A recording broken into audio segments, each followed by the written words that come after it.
Alright, let's talk about something that sounds super scary but is actually kinda awesome once you get it. Nuclear fission and nuclear fusion. Yeah, those words are a mouthful, but hang with me, because I'm about to break them down with a couple analogies you'll never forget. First up, nuclear fission. Imagine you've got a big cranky watermelon. Now you throw a bowling ball at it. Smash! That watermelon splits into two smaller melons, and here's the wild part. It releases a burst of energy. That's pretty much what happens in nuclear fission, except instead of fruit, it's a heavy atom, like uranium, getting hit by a tiny neutron. The atom splits, makes two new atoms, and boom! Energy explodes out plus a couple extra neutrons flying off to keep the chaos going. It's like a watermelon chain reaction. This is how most nuclear power plants work.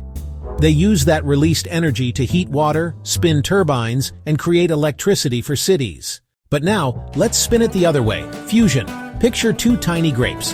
Instead of smashing one apart, you squish these grapes so hard they smoosh together into a single, bigger grape.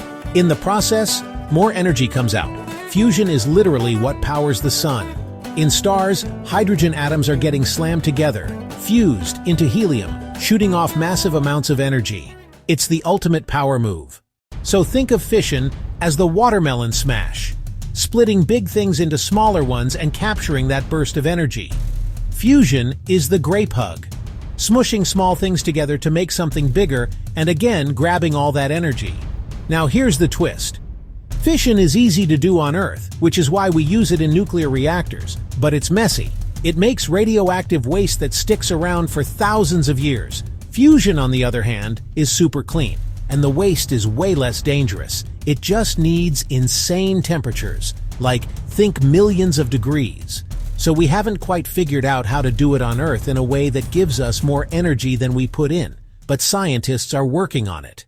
Alright, quick recap. Fission. Split the big, get energy, deal with the mess. Fusion. Combine the small, get more energy, less mess, but way harder to control.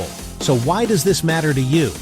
Well, how we power our world is one of the biggest questions of our generation. Fission is helping keep your lights on right now, but if fusion ever takes off, it could change literally everything.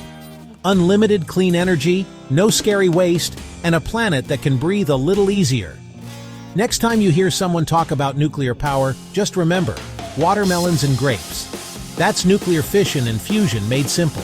And who knows, maybe in your lifetime, we'll be using the power of the sun right here on Earth. Drop a comment if you learned something new, and hit follow for more science broken down in ways you'll never forget. Catch you next time.